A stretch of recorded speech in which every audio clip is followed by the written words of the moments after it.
pulis, kaya isa'y sinabing wala siyang intensyong manghuli o manira.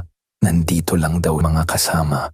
Inutusan niya silang ibabay sa opisina ni Miguelito, security, at nakita niya, kikilala niya ang ex ni Rocky Boy nang makita siyang nakatingin. Uminit ang ulo ni Rocky Boy.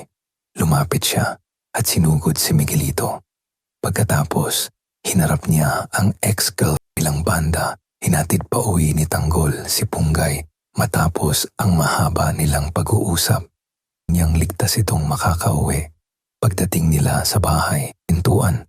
Samantala, naghahanap si Divina Tanggol sa hideout. Galit ang kanyang mga ligtas na lugar upang magsyang saktan.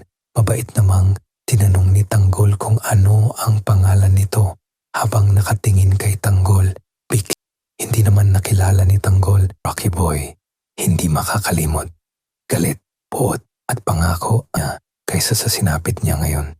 Sa kabuuan, lalong tumindi ang gulo sa pagitan ni Tanggol, Punggay, Miguelito at na uwi sa marahas na sagupaan at balak nitong maghiganti at balikatan si Tanggol sa tamang panahon. Sa dulo, bawat